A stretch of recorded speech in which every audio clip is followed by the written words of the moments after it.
Good evening and welcome to another edition of Special Assignment. I'm your host, Ashraf Garda. Last week we brought you the first of a two-part program on the gang conflict in Lavender Hill on the Cape Flats. This evening we bring you part two of Cape of Wars, and we look at possible solutions to both ending the gang conflict and empowering neighbourhoods that have suffered for decades from socio-economic depression. This report by producer Hazel Friedman. Before the shooting, the Saturday, I took her to the gardens in Cape Town. There's where she ran around. Then I said to the small little girl that one day you two will go to school together. But then all my dreams just went into the waters. In 2011, Jeslyn Sentamu was caught in the crossfire of warring gangs.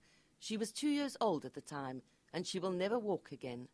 Over a year later, the trauma remains. You can't trust what they are saying. And that's making me living in fear for them. There is now peace in Lavender Hill, Cape Town, a brief respite from wars that have claimed scores of victims this year alone, like 23-year-old Sean Roder, killed in May this year.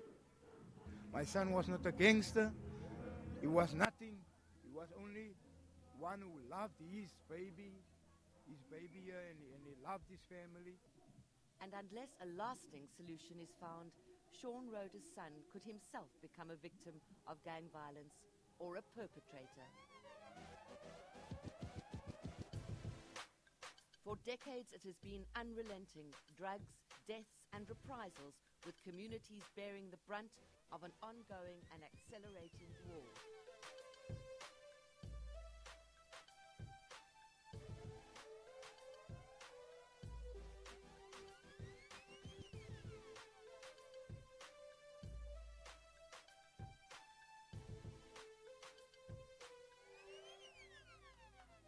Since childhood, all the young men in this room have been involved with gangs and drugs.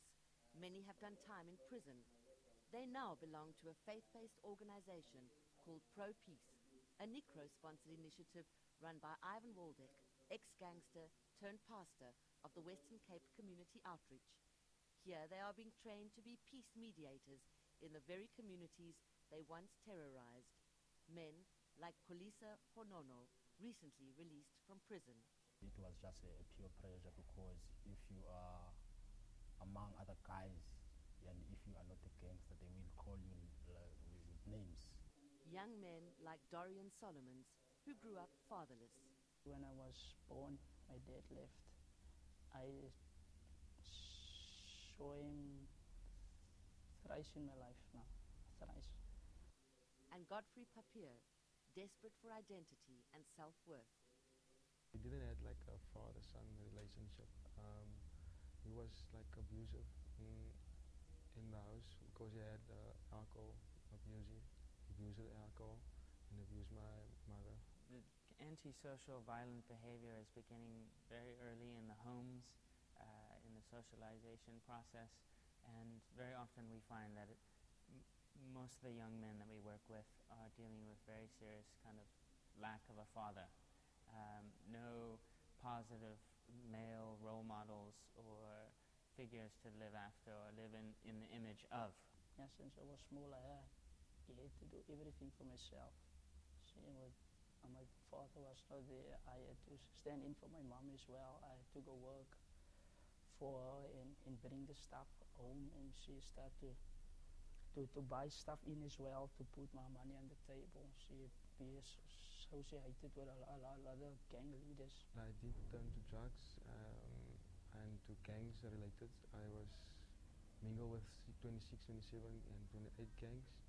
It was cool that time because I lost my mother at a young age also. Very often these young men find it difficult on which material to draw upon to construct their personal and social communal identities.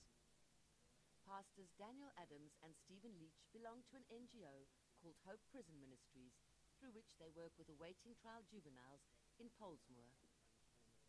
We try to be truly honest and present with them, and not to have an agenda of some kind of measure of success or outcome which we are already disrespecting of them, but to really truly try to work with them in a very human place. But for young men growing up in a socio-economically depressed environment, desperate for identity and status, the gang provides the gateway to both. I had to go out and to build up contacts and all this kind of stuff to negotiate. You see, I was small, around about 8, 9. The gang became my family. That's just a ghetto love. They will test you before you join. You understand? Like, give you a gun, like, so that they can see that you can stand for something that you do. The moment that marks a young man's final break from his community is his first kill. You have to kill. You have to rob, bring money, so that you can see that you can stand. The young men, potential, purpose-driven gifts that they have, it is thrown away. And there are a lot of components really to get them involved. Education is one of the important, the schools is the breeding ground many times where these young men are recruited because of the social situations at home, the educational system that dropped him. And for many youths, prison is the entry-level rite of passage into the gangs. The peer pressure of the environment quickly socializes them into a place that's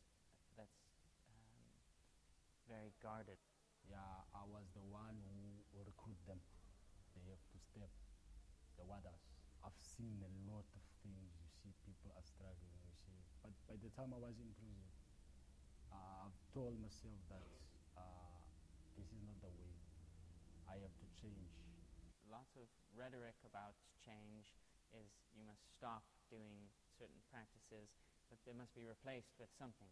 And that replacement can't just be a new kind of choice. It has to be found in new rituals, new practices. We have to go into prisons with systems and with programs that we as ex-prisoners have wrote for our new generation who want to become a 26, 28. Their faith has provided these young men with an alternative to gangs. Through rap and hip-hop, they are now going to spread the pro-peace message at schools and on the streets. It could be a dangerous, even deadly mission. Well, I believe that God is going to step in and just go soften their hearts. I want to save our brothers out there. It's only us who can change. There is a second chance for everybody.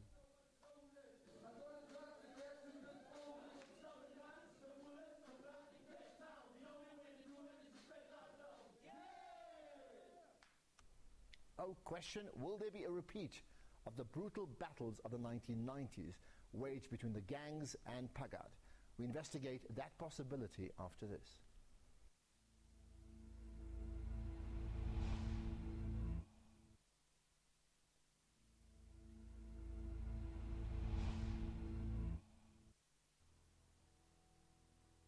Gang wars have existed since the formation of gangsterism itself. But the 4th of August 1996 will be remembered by many as the night full-scale war was declared against the gangs terrorizing Cape Town. On that night, Rashad Staghi, leader of the notorious Hard Livings gang, was publicly lynched by members of People Against Gangsterism and Drugs, or Pagad. That sparked an escalating 5-year crusade of violence between Pagad's G-Force and the gangs. It included military training on both sides, weapons smuggling, and the assassinations of one high-profile gang leader after another.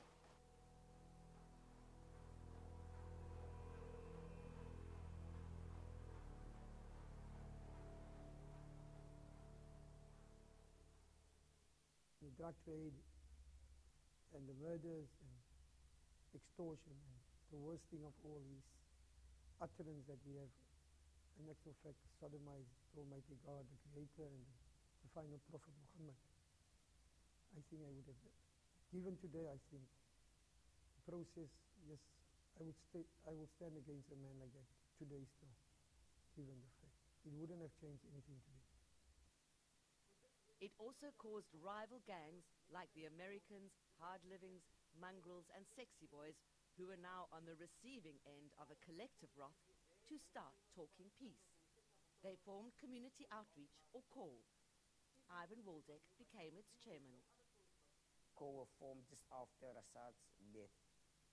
That same night, I received a call, and then we get all the gang leaders and all the people who are involved in gangsterism together at the meeting. At that time, they were rival gangs, but after Pagat, they just do a good thing to formulate all the leaders, and then we start CORE, Community Outreach, which I've been the chairperson of. But innocent lives were also lost, like policeman Benny Latakan and magistrate Piet Teron, and the daughter of Glenn Khan, a leader of the notorious firm.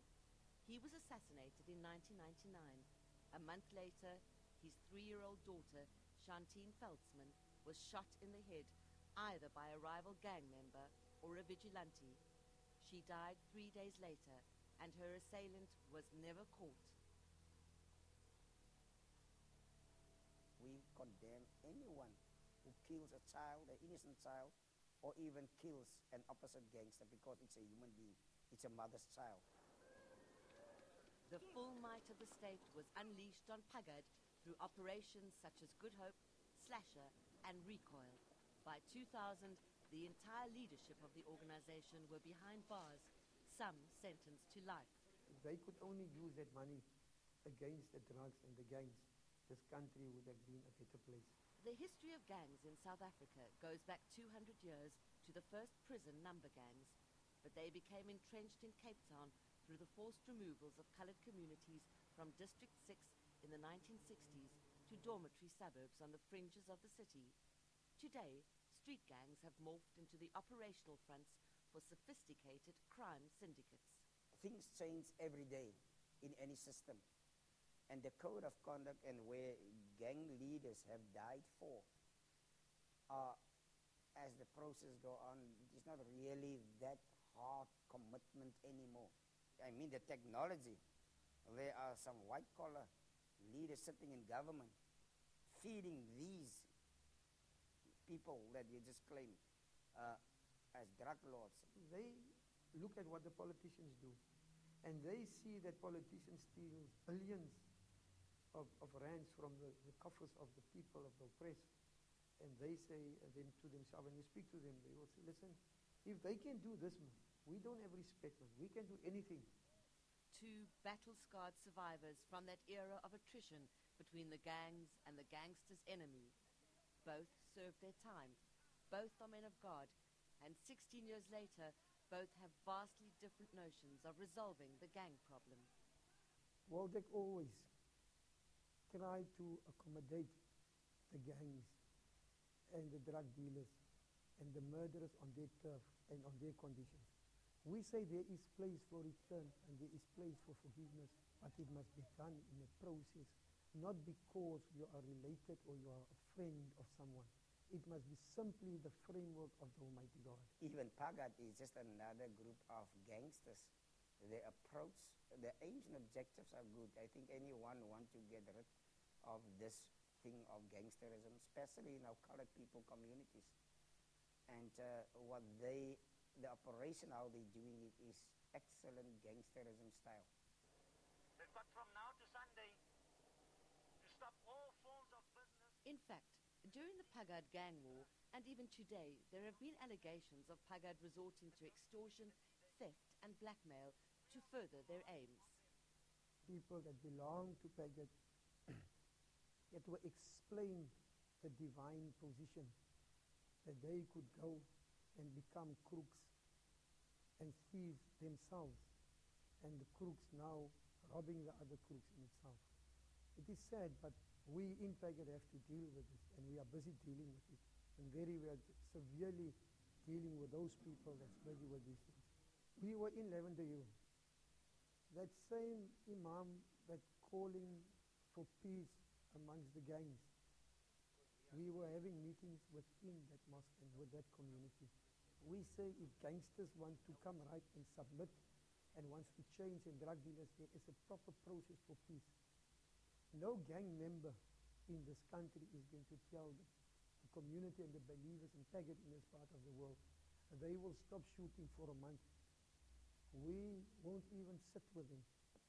The mission of myself and the mission of Western Cape Community Outreach is to stop the killings.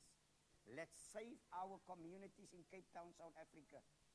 Not Paget, not government, not religious bodies, economic giants can take away the right, God-given right, that God has given its people to defend themselves. And if that means the people find it necessary, the believers, that they need to pick up arms to defend themselves, that is a right. And soon, Pagat's prime evil, former Hard Livings leader Rashid Stakhi, twin of murdered Rashad, will be released from prison. Will he try to reclaim his turf? He will always be one of the founders and seniors of the HCL. He will be respected, whether they want to claim it or not. Leadership is a natural thing, and especially when you're fought and have proven yourself in gangsterism, you will always be acknowledged and honored. The man claims to be a man of the cloth, but the man is still involved with illegal activities as destroying our communities and our country. Evil prevail in our communities and our country because good men do nothing but blame, they name the people, they condemn the people, and they say, we don't talk with scums. I will talk with them. I came from these, and if God can do it for me, he can do it for anyone else there. We fear the Almighty God. And unless and until they don't stop, they can all go to hell. Coming up next, one school says yes to a future without gangs and drugs.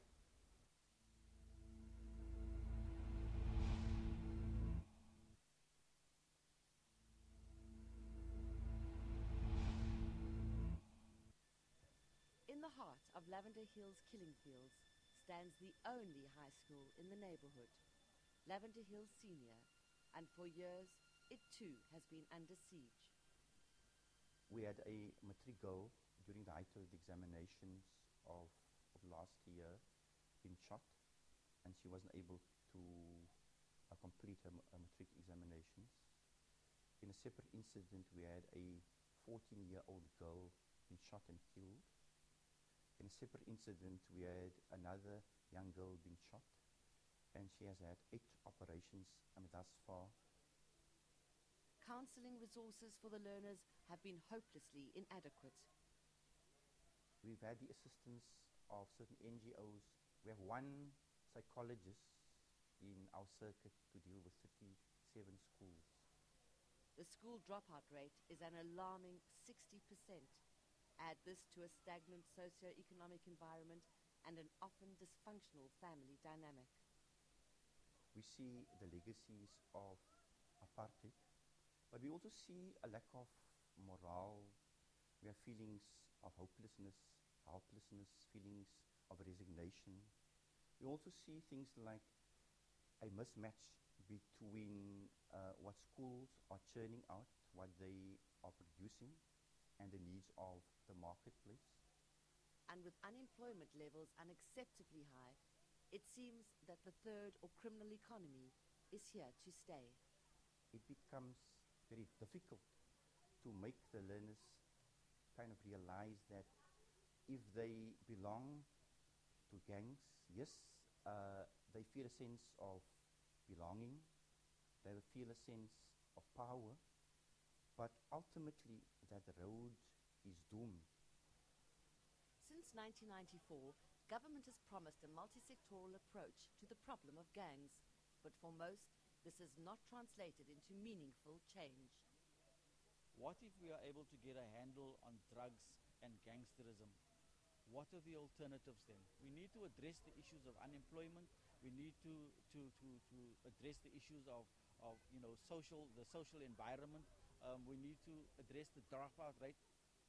Yet in 2011, Lavender Hill Senior achieved an 83% matric pass rate, a feat made all the more remarkable by the fact that exams were written in the midst of a gang war. Credit for this rests with a youth empowerment project simply named YES. It is deliberately ambiguous. stands for youth, empowerment at school, as I've said. But it also says yes, it's life affirming. Yes to the positive things in life. Yes to passing. Yes to working hard. Yes to wanting to turn my life around as young people. Parents and teachers have banded together to provide a safe and healthy environment. There is also a daily feeding scheme for 250 learners who could not otherwise get a decent meal at home. In spite of our many challenges, our woes, our shortcomings, we must lift ourselves up from our bootstraps. Teachers offer extra lessons over weekends and holidays, and learners have access to a well-equipped library and computer center. To instill in them the necessary work ethic, to make them understand through commitment and passion and self-belief, and to have self-esteem, you would be able to reach at the top. And it's not just about developing brains, but bodies as well. In this state-of-the-art gym, the wars revolve not around turf and drugs. They are battles of the bulge, fought with muscle power. This is a way to keep young people at risk, occupied in healthy activities. 5, 6, 7, 8. Supported by the province's Department of Culture and Sport, YES also encourages the nurturing of creative extramural activities such as contemporary dance and singing.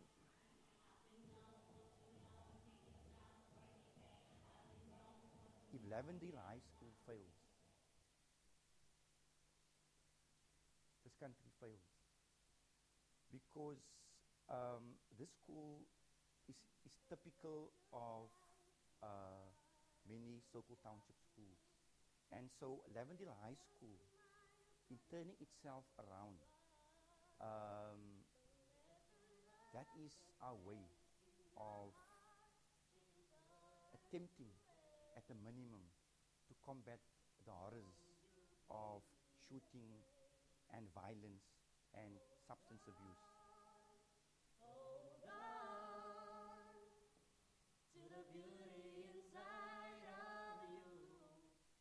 But will this younger generation succeed in replacing the stench of death with the smell of lavender?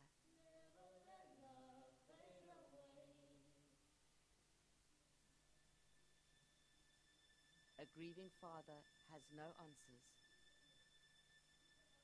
We just want to leave our son's death in the hands of the Lord. And we like to leave it there so that he can be happy where he is.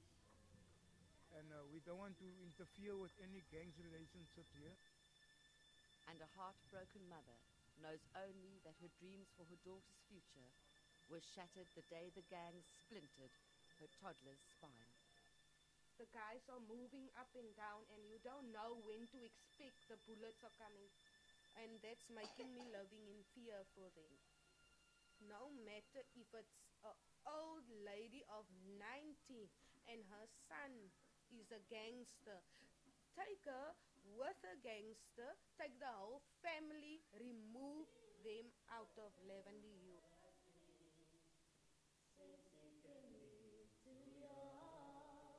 Hold on to the beauty inside of you.